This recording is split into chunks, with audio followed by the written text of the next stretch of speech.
ದಿನಕ್ಕೊಂದು ಕಥೆ. ವೈಶಾಖ ಸಂಪುಟ. ಲೇಖಕಿ ಅನುಪಮಾ ನಿರಂಜನ. ಕಥೆ 1. ಹಳ್ಳಿಯ ಇಲಿ ಪಟ್ಟಣದ ಮೂಷಿಕ. ಒಂದ್ಸಾರಿ ಪಟ್ಟಣದ ಇಲಿ ಹಳ್ಳಿಗ್ ಬಂತು. ಹಳ್ಳಿಯ ಪ್ರಶಾಂತ ವಾತಾವರಣವನ್ನು, ಹುಲ್ಲುಗಾವಲುಗಳನ್ನು ನೋಡಿ ಅದಕ್ಕೆ ಆಶ್ಚರ್ಯವಾಯಿತು. ಹಳ್ಳಿಯ ಇಲಿ ಅದನ್ನ ತನ್ನ ಮನೆಗೆ ಕರೆದುಕೊಂಡು ಹೋಗಿ ಹಸಿಯಾದ ಬಟಾಣಿಯನ್ನು, ಮೂಲಂಗಿ, ಸೊಪ್ಪು ಮತ್ತಿತರ ಕಾಳುಗಳನ್ನು ತಿನ್ನೋದಕ್ಕೆ ಕೊಡ್ತು. ಆಗ ಪಟ್ಟಣದ ಇಲಿ ಹೇಳಿತು, ನಮ್ಮೂರಿಗ್ ಬಾ, ಅಲ್ಲಿ ಎಷ್ಟೊಂತರದ ಆಹಾರ ಇದೆ, ನೋಡುವೆಂತೆ. ಹಳ್ಳಿಯ ಇಲಿ ಪಟ್ಟಣಕ್ಕೆ ಹೊರತು. ದಾರಿಯಲ್ಲಿ ತಮ್ಮ ಮೇಲೆಯೇ ಓಡಾಡುವಂತಿದ್ದ ಬಸ್ಸು, ಕಾರುಗಳನ್ನ ನೋಡಿ ಅದಕ್ಕೆ ಗಾಬರಿಯಾಯಿತು.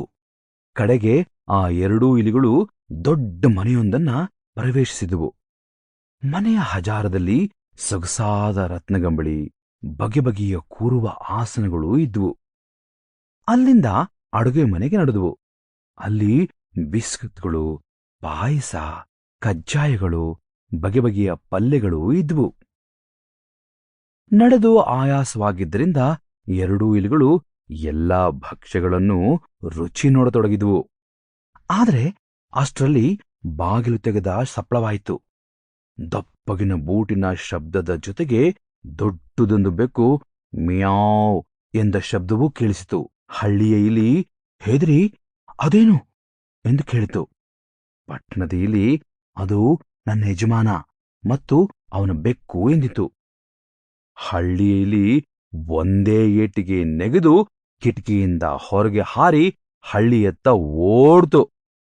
ಅಂಥ ಹೆದರಿಕೆಯ ವಾತಾವರಣದಲ್ಲಿ ಬಗೆ ಬಗೆಯ ಭಕ್ಷ್ಯಗಳನ್ನ ತಿನ್ನೋದಕ್ಕಿಂತ ತನ್ನ ಹಳ್ಳಿಯಲ್ಲಿ ಯಾರ ಹಂಗೂ ಇಲ್ಲದೆ ಬರಿಯ ಕಾಳು ಸೊಪ್ಪುಗಳನ್ನು ತಿನ್ನುವುದೇ ಮಹಾದಾನಂದ ಎಂದುಕೊಂಡಿತು.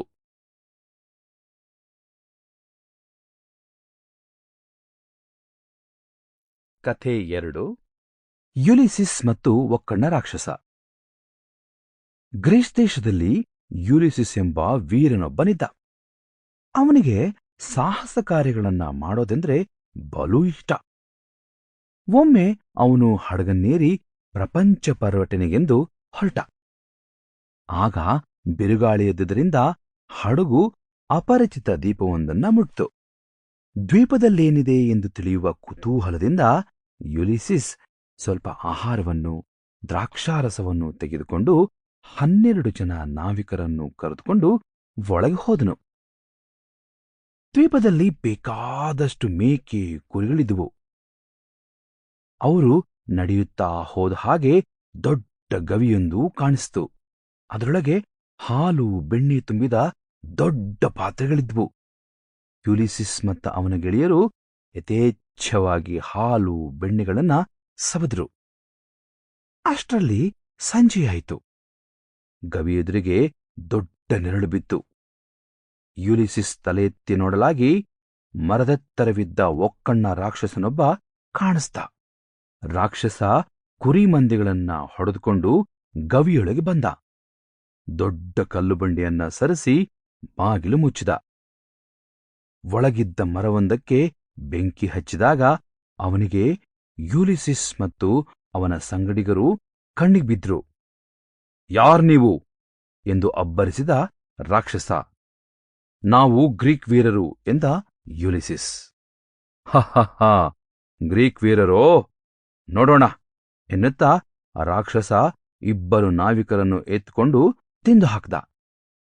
ಅನಂತರ ಪಾತ್ರೆಗಳಲ್ಲಿದ್ದ ಹಾಲನ್ನೆಲ್ಲ ಕುಡಿದು ನಿದ್ದೆ ಮಾಡತೊಡಗಿದ.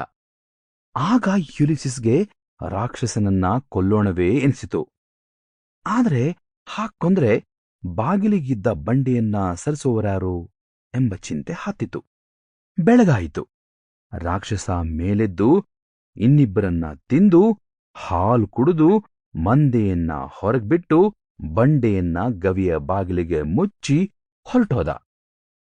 ಆಗ ಯುಲಿಸಿಸ್ ಮರದ ಕಾಂಡವನ್ನ ಚೂಪಾಗಿ ಮಾಡಿ ಸಿದ್ಧವಾಗಿಟ್ಟುಕೊಂಡ. ಸಂಜೆಯ ಹೊತ್ತಿಗೆ Sample complete. Ready to continue?